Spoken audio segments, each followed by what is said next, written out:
UConn is the number one ranked team for a reason.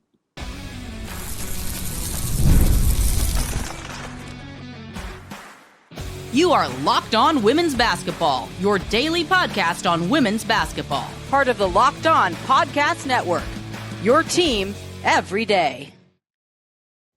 Hi, everyone. Welcome to Locked On Women's Basketball. My name's Kalia Butler. Joined alongside me is my co-host, Sophia Jones. Sophia, thank you so much for being with me as always.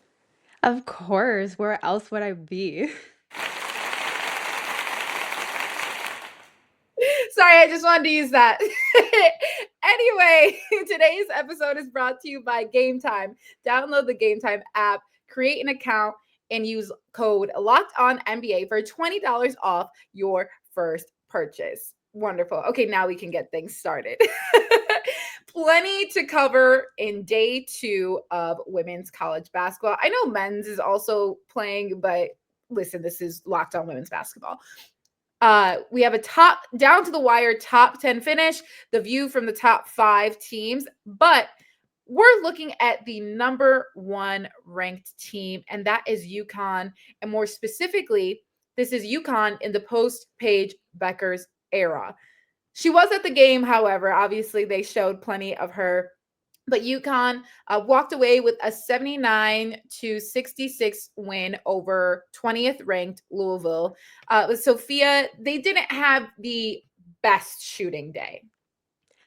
Not the best. The numbers weren't that great. They were only 15% from three-pointers, 4 of 26.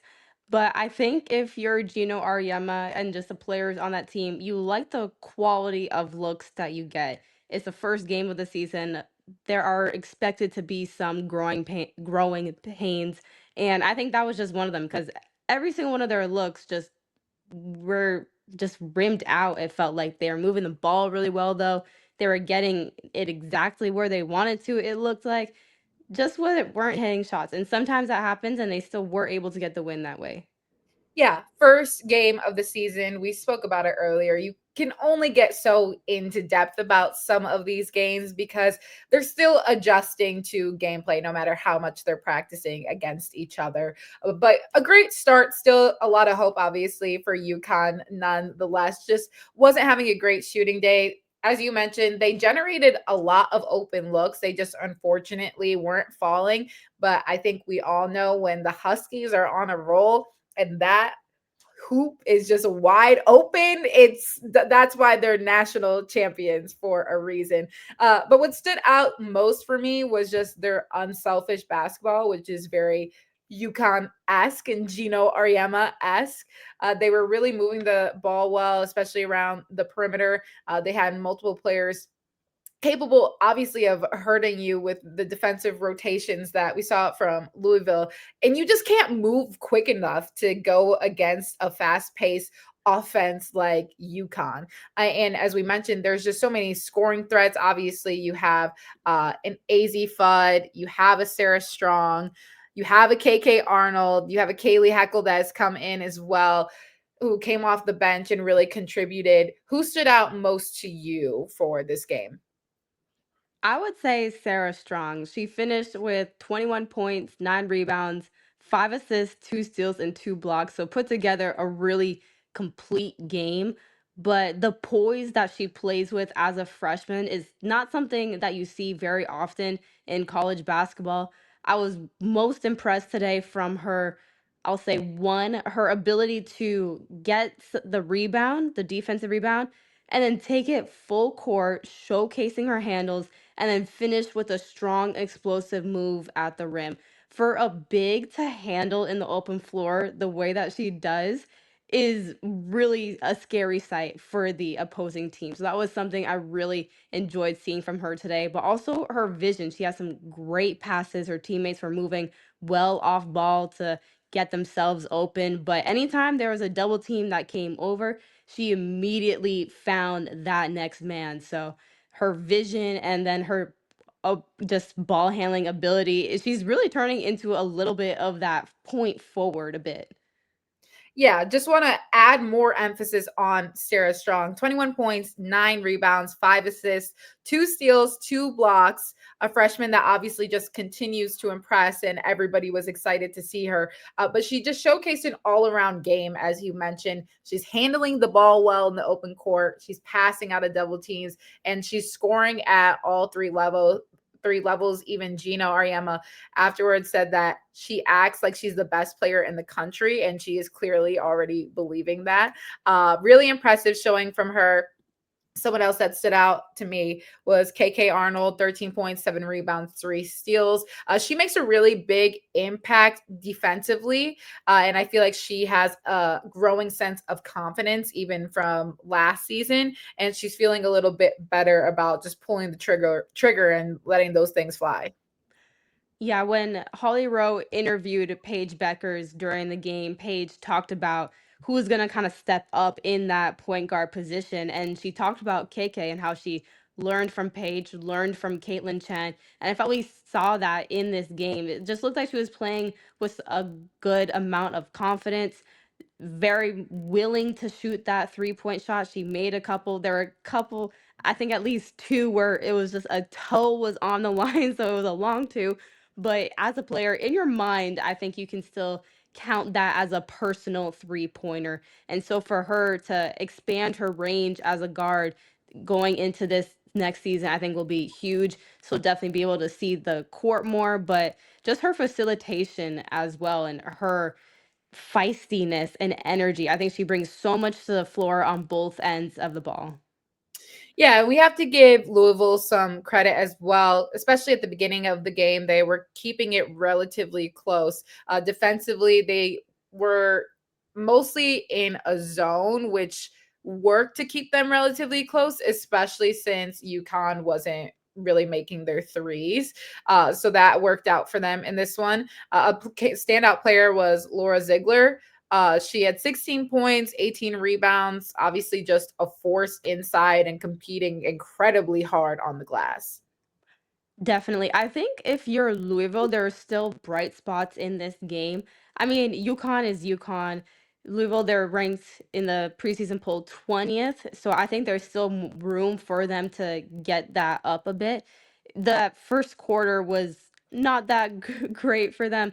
UConn won the first quarter 25-9, but Louisville only lost the second quarter by 5, tied the third, and then won the fourth quarter by 8 points. They scored 26 in that fourth quarter. So there were still definitely some bright spots. They made a push late and then just forcing UConn to not connect from the 3-point range. I think that's good strategizing, staying in that zone because the main way to break a team out of a zone is by hitting shots from the perimeter, and UConn wasn't doing that, so they just stuck to their principles. I thought that was a smart decision, but also some of it could have just been UConn missing shots because there were a lot of wide open ones. But they also did a good job of getting some straight line drives going downhill. They got to the foul line. There were 14 of 17 free throws. So I think there was still some bright spots from Louisville, but UConn, I think, just never felt like they were out of control of that game. Yeah, it's like Tyler Kolek from Marquette that was like, you bang a couple threes, you take a team out of their zone, and it's barbecue chicken from there. But Louisville being able to maintain that zone just because UConn wasn't knocking down their threes today, but we know they will get going soon. But coming up, Tennessee and NC State had a very intense game today that went down to the wire.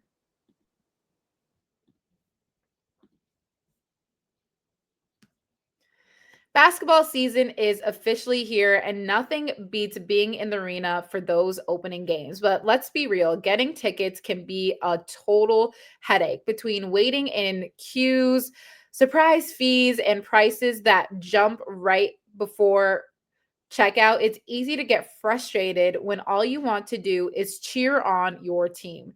That's where Game Time comes in. The app that gives fans the advantage. It's your ultimate life hack for scoring amazing NBA tickets fast, easy, and totally stress free. I recently used Game Time to grab seats for the Bulls, and it couldn't have been simpler. I had great seats in just minutes.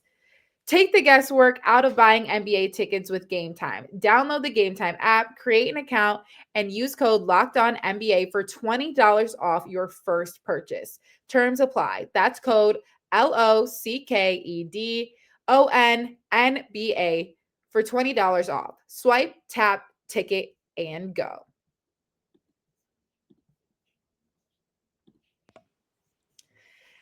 Tennessee State versus NC State came down to the wire, and it was NC State that was able to take it away. An upset, I mean, they were kind of in the same rank, but a relative upset. Tennessee ranked 8th, NC State ranked 9th. And it was just an exciting game because there wasn't one quarter where a team was completely getting blown out. It was just down to the wire at the end of the quarter, every single quarter. And obviously, it ended up being that way at the very end of the game. But for NC State, it was really that their defensive effort that kept them in, especially late, because they went through a little bit of a scoring drought, especially at the end of the third quarter. So for them to maintain that defensive presence and execute on that was huge. And that's obviously what caused their win today. Yeah, for NC State, they forced Tennessee to play a lot of one-on-one in the half court, especially Tennessee. They like to play a high pressure defense, and that is what helps to fuel their offense. So by taking care of the ball on one end and then just forcing Tennessee to play in that half court offense, it turned them very stagnant. Again, like I said, it was a lot of one-on-one where the individual defenders of NC State were just able to shine in those situations because they weren't allowing themselves to just get cooked on an island, essentially. But it was a really competitive game. Like you said, back and forth. Really didn't know who was going to win up until that last minute, I would say. But for Tennessee, if people aren't familiar with Tennessee and this was their first game watching them, I could imagine it was a little jarring because Tennessee will sub 5 in for 5 outs, and they go deep into that bench, but it's because they pick up full court on defense every single play. They play so fast on offense, and they're just full throttle at all times. So I think that intensity and energy really helped them this game, but ultimately it was NC State's patience and ability to keep that at bay that allowed them to secure the win.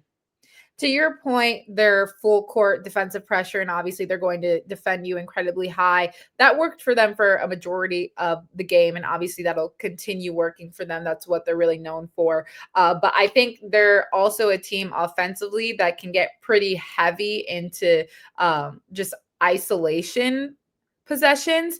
And I think that kind of stood out in the scoring ability. So with Talaysia Cooper, she had 23 points, 11 rebounds, 7 assists, 3 steals.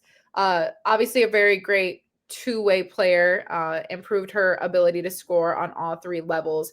And then Janiah Barker, who had 15 points, UCLA transfer. I think for them, it's going to maybe want to have a little bit more of a balanced attack and having that ball movement, just because we can see them getting a little isolation heavy, and going up against obviously an NC State that has a pretty balanced attack and also a lot of two-way players, that might have posed some problems for them. Yeah, and Tennessee in some of those isolation plays as well, it was very much just 5 out going into then dribble drive, which it can work, especially because they do have players that can just go and get you a bucket, Mhm. like with Talaysia Cooper or Janiah Barker.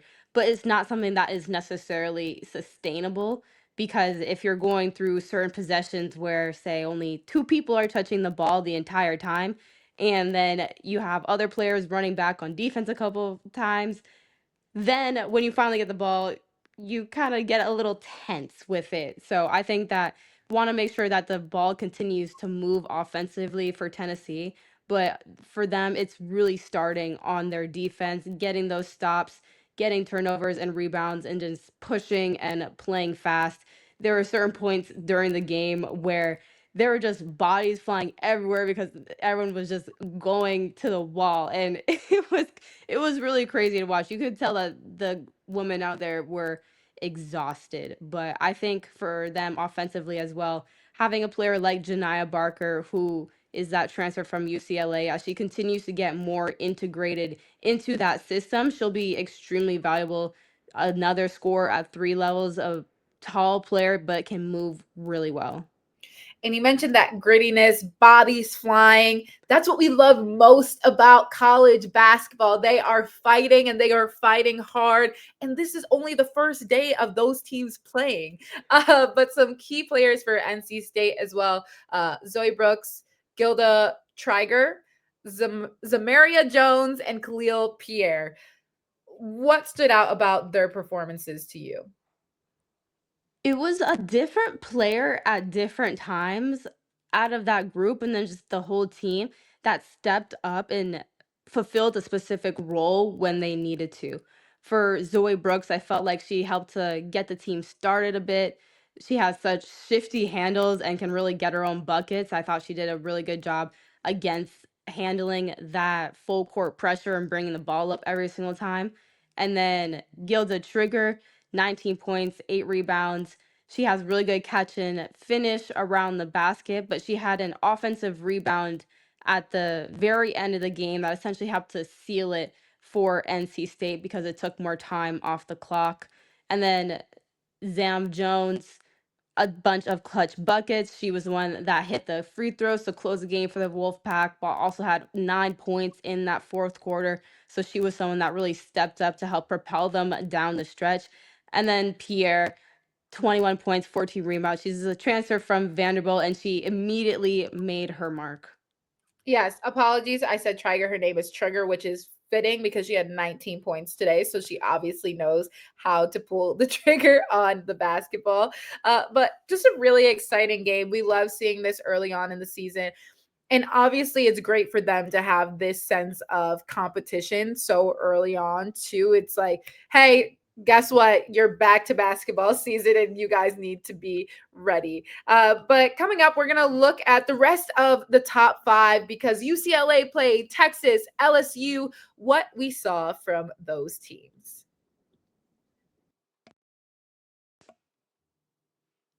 Basketball season is officially here, and nothing beats being in the arena for those opening games. That is the first ad. The NBA is back, and there's no better place to get in on the action than FanDuel, the official sports betting partner of the NBA. Even if you missed the start of the game or want to ride the hot hand, FanDuel has live bets on everything from who will score next to fourth quarter comebacks. Plus, you can even combine your live bets into same game parlay for a shot at a bigger payout. It keeps every game exciting, especially when your team's making that late push. Right now, FanDuel is giving new customers $300 in bonus bets when your first $5 bet wins. So head to fanduel.com to sign up and play your game with FanDuel, the official sports betting partner of the NBA.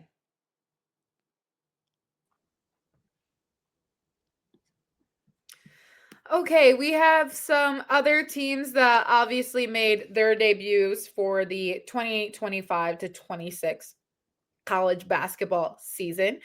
Taking a look, we had UCLA who defeated San Diego State 77 to 53. Texas beat Incarnate Word 123 to 51. And LSU 108 to 55 win over Houston Christian. Obviously, we're going to get a couple of games like this to start off the season. But let's go back to UCLA. Who were some standout performances for you? Lauren Betts, have to give it to her. She is just such a gravitational player for the Bruins. I think she started off on the right track to get to that potential All American player, which she was predicted to be. She finished with 21 points, 9 of 12 field goals, so extremely efficient. I also was happy to see Charlie Sledger Walker see some court time. She actually started in place of Kiki Rice, who was on a minutes restriction.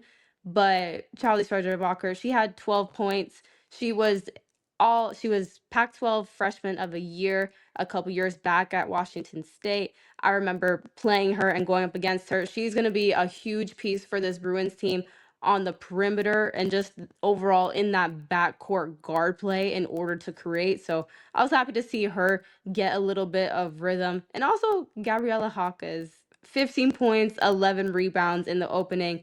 She's just one of those players that is going to do whatever it takes for her team to win. She has that grit to her game. I'm excited for UCLA because we've spoke a lot about how they really relied on playing through Lauren Betts, obviously feeding her down low. If you have a 6'7" player on your team, you might as well utilize her as much as you can. But it seems like this team has a lot more perimeter threats this season as well.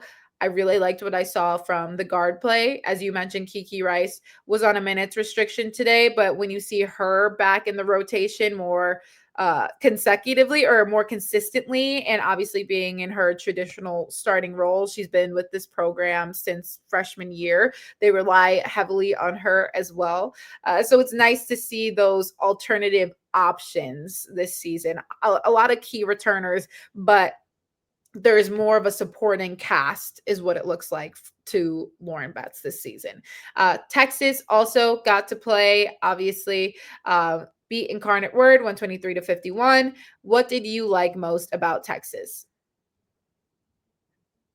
It is sometimes hard to tell in these blowout games at the beginning So of the season because I mean there was a lot that they did well. They shot 65% from the field, which is an insane number. Um, they were 7 of 17 from the three, so that's 41%. And three-pointers are an important key to this season as well. They kind of lacked that perimeter production and efficiency from in that area last year. So you like to see them get a little bit of rhythm to start the season. I mean, I think that's exactly what you have to think of when you schedule this opening game. But you know what? I believe it was the Boise State men's team for their home opener. They scheduled a D2 school and the D2 school beat them. So it does happen, and it's a good thing that Texas just went and got the job done. Madison Booker, of course, 18 points. She's going to show out, do her thing. But the leading scorer for the Longhorns was Jordan Lee with those 21 points. So Texas is seeming pretty balanced this year. Yeah, that's what we love to see from Texas. Obviously, everything's bigger in Texas, but we enjoy seeing how that program is obviously run. Seems like they have a balanced scoring attack. Again, it's kind of early to to say on some of these things with some of the blowout wins, but excited what we saw so far and what this team can continue to look like. LSU was an exciting one for me, not necessarily the game, but exciting to see what it looks like, especially with the addition of Malaysia Fullwiley. This is a team that is now introducing 5 freshmen and 3 transfers. When we think of, when we think of an LSU team, we think of the consistent faces, obviously. It's exciting that there's a couple of fresh looks for this LSU team. And I also really like that they didn't overly rely on the transfer portal this year. Obviously, that's what we've seen a lot of schools lean into. At the end of the day, your goal is to win. I understand. If you can grab some transfers, you're going to grab some transfers. I really like that Kim Mulkey is still trying to develop these freshmen and put them into her system early so that we can have these, championship level LSU teams. And she has bred them basically from day one. But again, somebody who really stood out for me was Malaysia Fullwiley, somebody obviously coming from the transfer portal at South Carolina. Defensively, she is just tough. Like, she is going to go up against your best player, and she is going to make it incredibly difficult for you to score that day. She has quick hands. She knows how to strip the ball from you, and she can play. She can play everyone. She can guard basically 1 through 5. You're primarily going to see her guard the perimeter players. But she is the reason that they can just get out and run because she is the defense. She she is at the front of their defense right now, and I really liked what I saw from her. Yeah, same. She was just everywhere on the court, came with a ton of energy. She did come off the bench, which I found interesting because she came off the bench at South Carolina. She was the leading scorer on that team. Is that a similar path that we might see in this Kim Mulkey LSU team?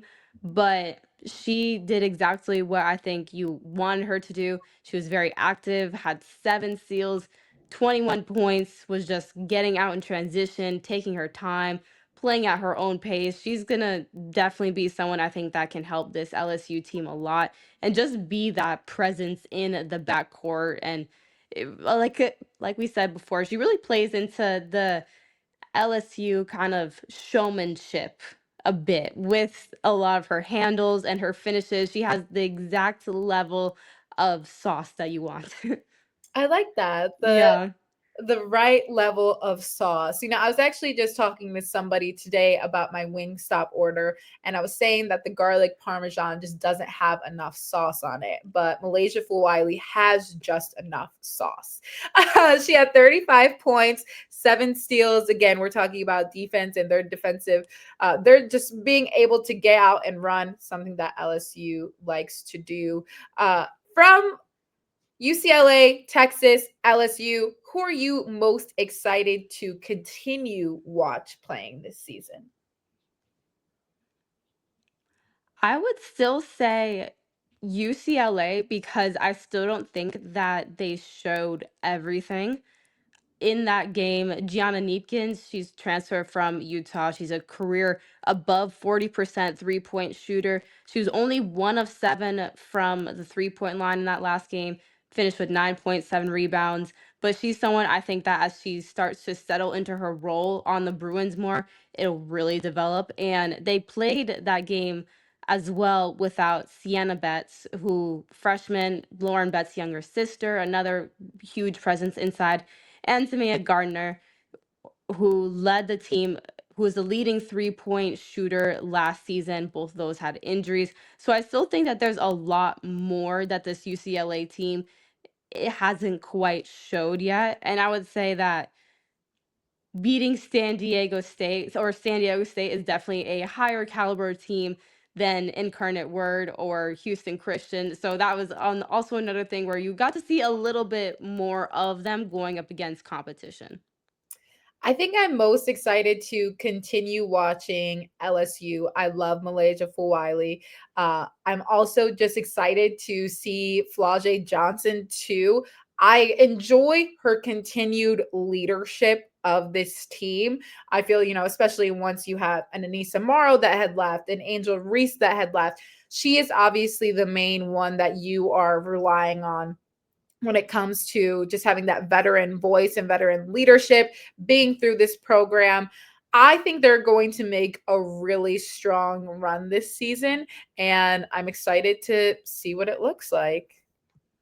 Same. I mean, all of these teams, even going back to Louisville or Tennessee and NC State, there is a lot of talent in women's basketball just across the board right now. And we're seeing so much of it at the college level. And I'm just glad that I can turn on my TV or go on my Roku and find like any game that just seems interesting, pull it up and watch it because the accessibility for these games is at an all-time high, which I think is only helping to contribute growing the game, which just increases my level of excitement. The Roku is so real. But these girls can hoop, and we are here to talk all about it. Thank you so much for watching Locked On Women's Basketball. Make sure to follow Sophia and I on our socials, and we will see you guys again tomorrow.